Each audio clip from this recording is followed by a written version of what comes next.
Forefathers, the snap. So in our previous episode, we said we were talking about pregnancies and scares and reactions, and your Father's Day reveal. Bomb and surprise, yes, and present all in one. Your wife is a legend. All those things. But now we're going to be talking about it's popping.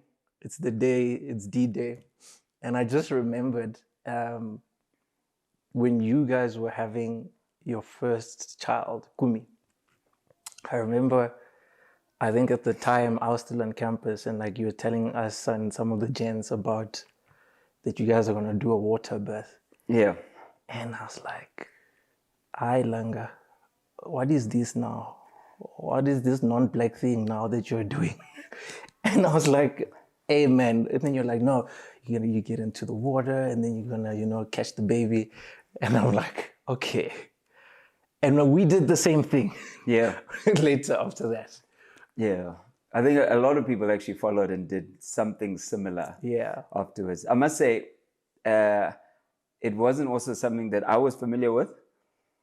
But it was my wife's, I guess, decision. Now, she did research and things like that. And along the way, she felt like, hey, this would actually be a really cool way to give birth. And then explored, I guess, the whole water birth thing. So it was new for everyone. And definitely, I think, culturally, like you say, as Black South Africans, the water birth thing is like unheard of as far as I know. Okay. So there's definitely like new for us culturally. Yeah. Typically people would just give birth in hospitals and things like that. And even like the whole, because we did the water birth with a midwife, and yes.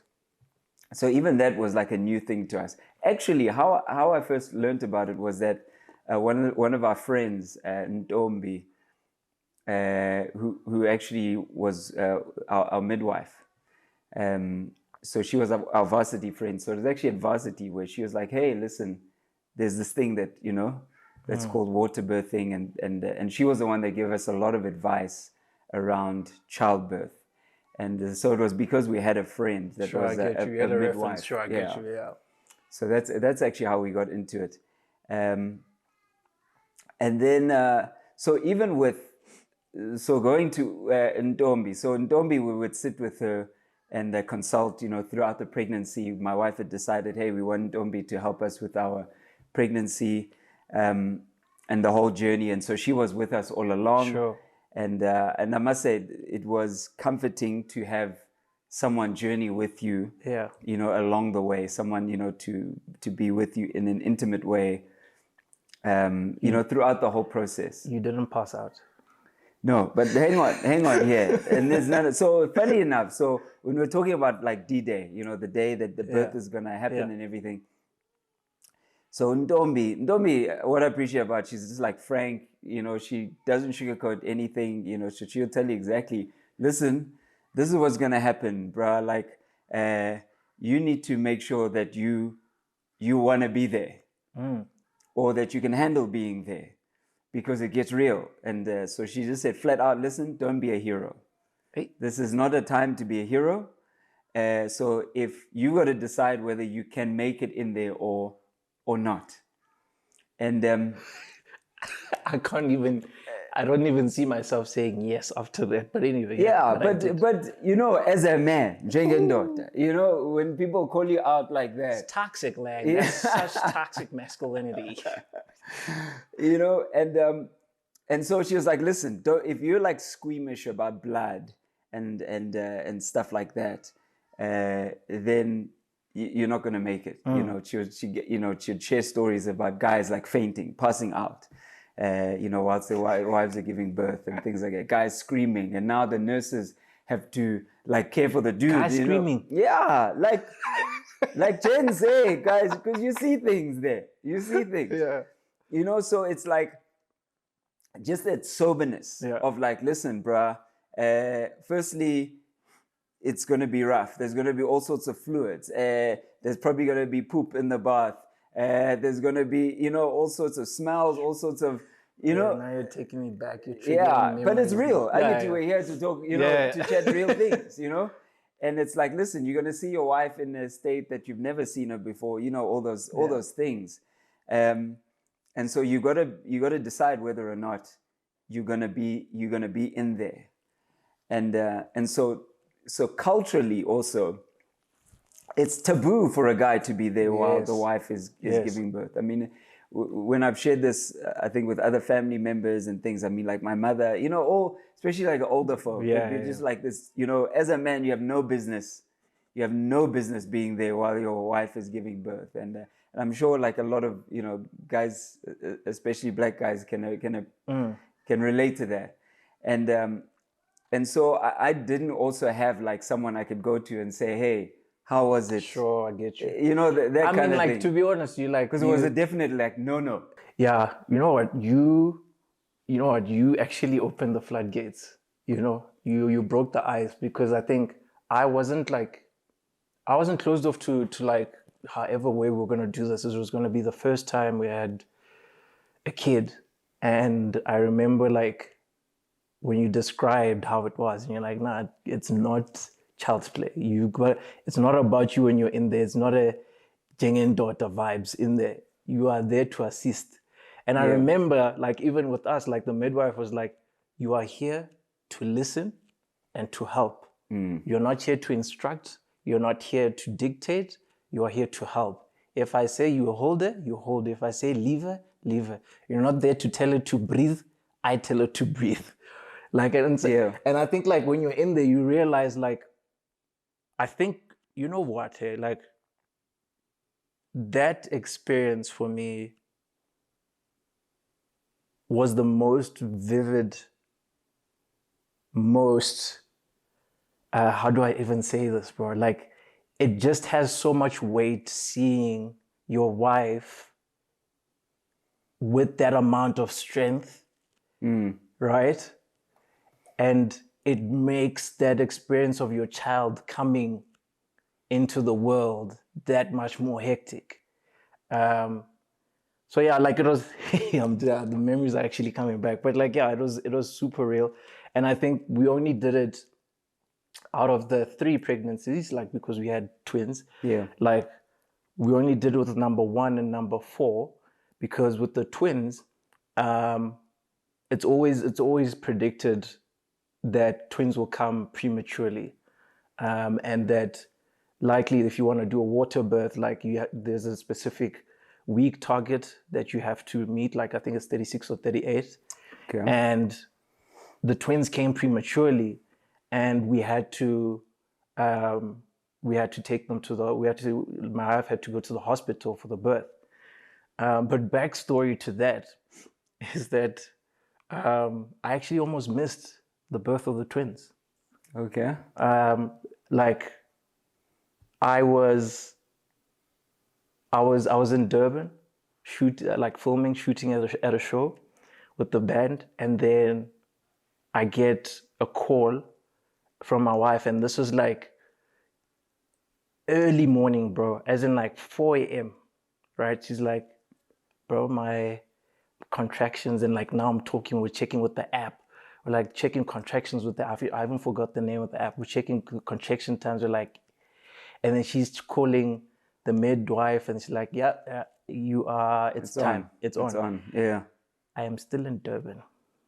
And I'm like, and this is 4 a.m. 4 a.m. Yeah. Flight is at, I think, about 7.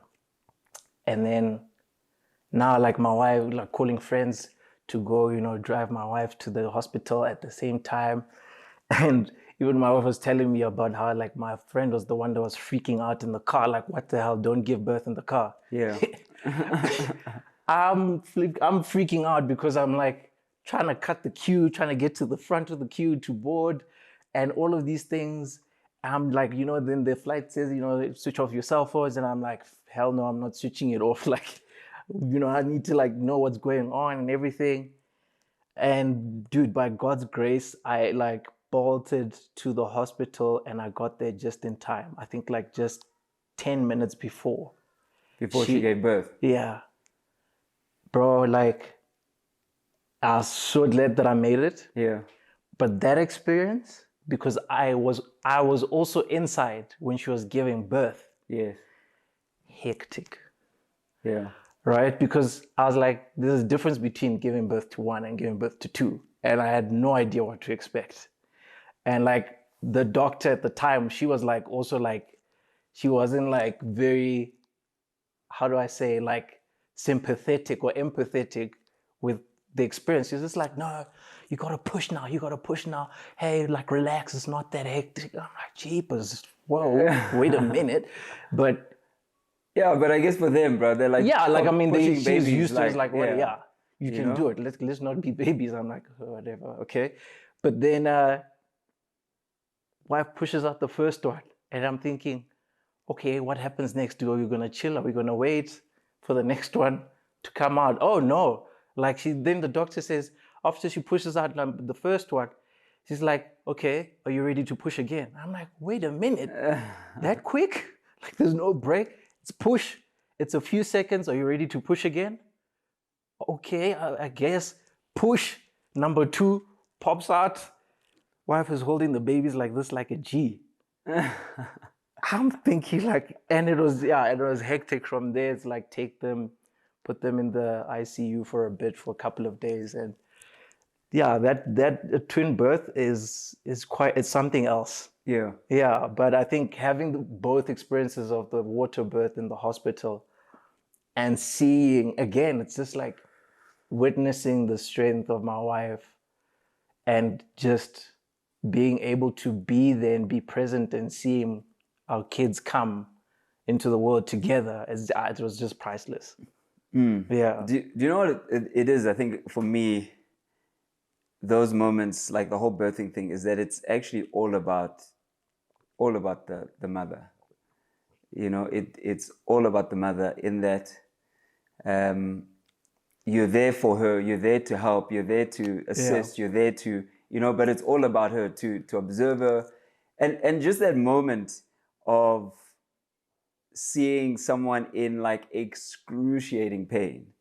You know, you can see, like you just watch when they say, okay, push more, you know, or hey, you know, and just going from the process of going from contractions and the pain from the contractions to now where you're like fully dilated, and it's now time, you know, for the baby to come out. Already like her pain threshold, you know, has already kind of felt like it's been reached, and then constantly having to, you feel like, you know, what am I supposed to do? What can I do? and further. Yeah. And so that for me is just amazing, just to almost just watch this miracle happen and just strength in this woman.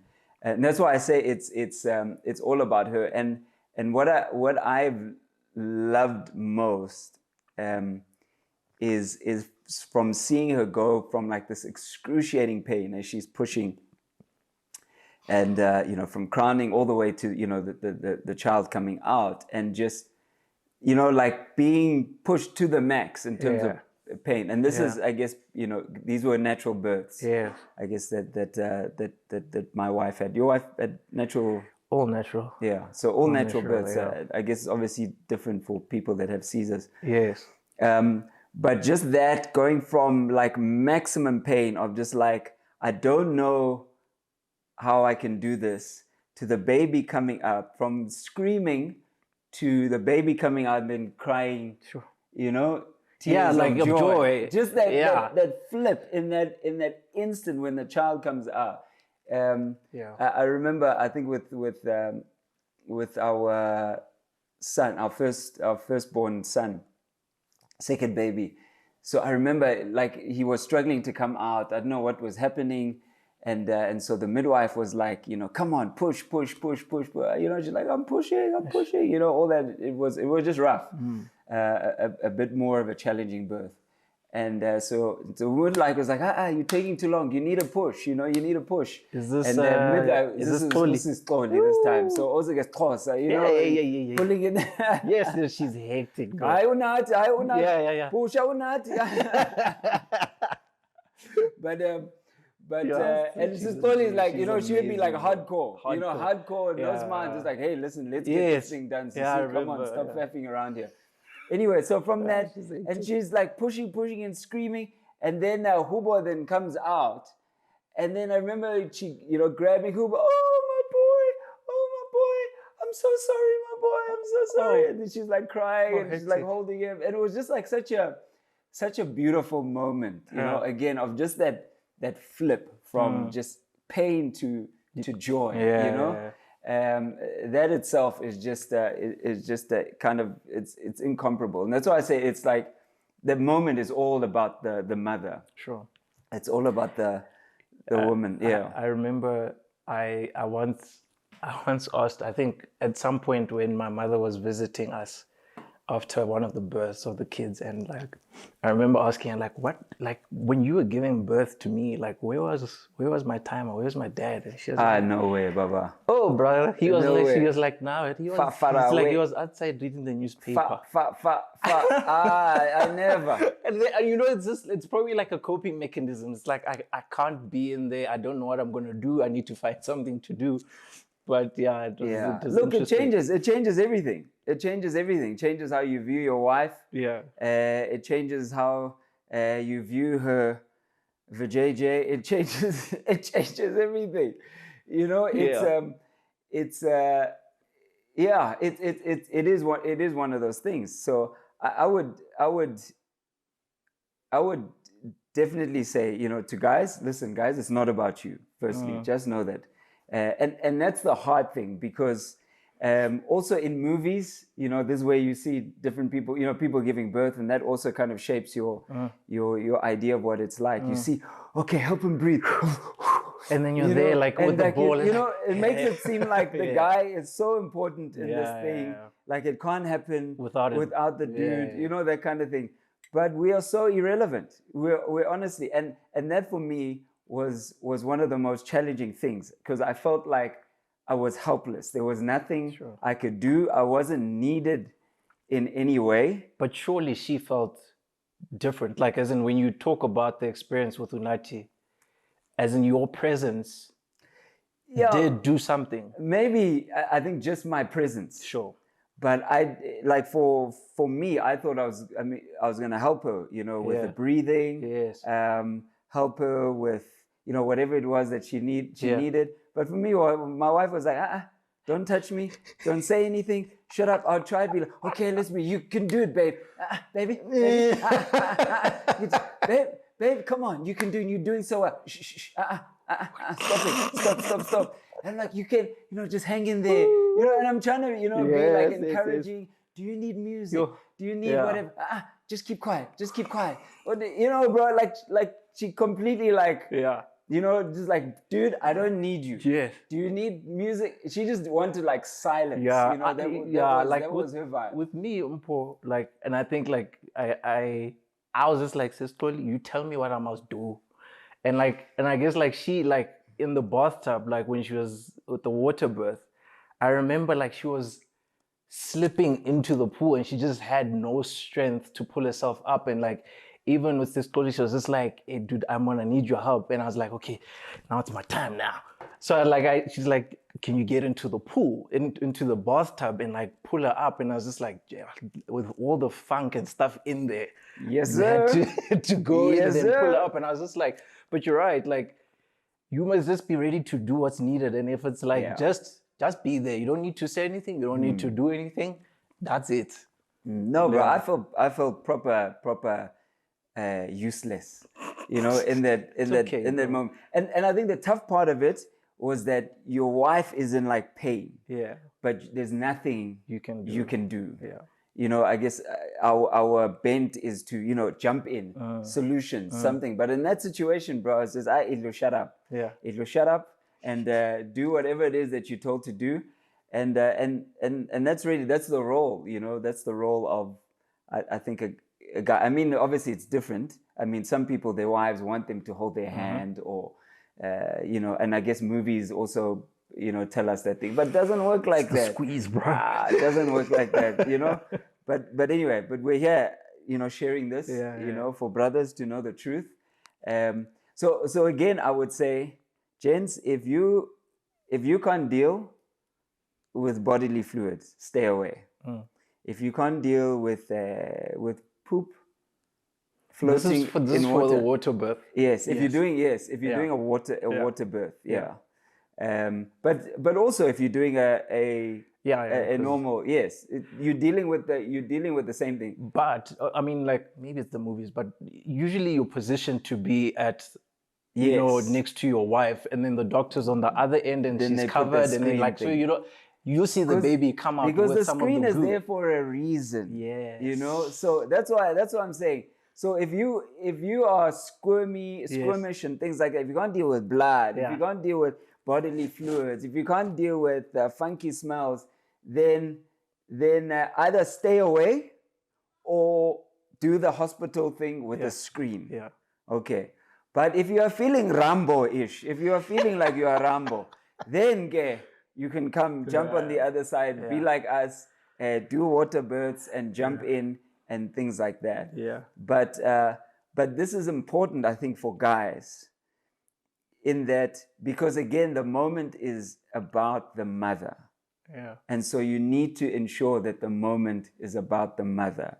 Because now if you are freaking out in there, then it becomes about you. And you distract from the good thing that is, is happening there. Which at that moment, it needs all your energy, it needs all your strength, it needs all your support, all your effort. Because of how massive a moment it is. So that's what I would say to guys. And then also I think ask, find out from the lady what it is that she wants, and be prepared for her to change it, especially if it's the first time giving birth. Because we all like fantasize or romanticize about how things will unfold, but then when reality, kicks in, it can be a whole a whole different thing. Yeah. So yeah, to be honest, like I think that, like when you're in there, things are different. You think you're ready, but you're not ready. Like I think, like the second time we did the water birth with our last born, I remember that day I was just like, like, you tell me what I need to do. I even brought my camera. I was ready to, create content on the day. But I guess because I had done it before, like I had the context of what's needed of me, and I wasn't as anxious about the experience because I had a reference before that. And no, I think, listen, I wish I had a video like this to watch before, like before going into that stuff. So I think like it's actually this is a gem. I have some friends that actually would go like in YouTube and watch. Ooh. I know some ladies would do that as well, just to prepare there, because it's this thing has been kind of romanticized in culture, and people don't tell you the truth about actually, what happens there and the detail of what happens there. And so I think that's really important. Again, like our midwife Ntombi said, don't be a hero. So gents, don't be a hero. Know thyself. Know thyself. Don't pull that you may protect thyself. Yes, sir. I think that's where we're gonna end this one, peoples. If you loved Silungu, if you enjoyed this conversation and this is something that you would love to share with your friends and family, please do like, share, comment. And please do engage and follow us. It is the Forefathers FC, and we really do appreciate your eyes and time. And that's us.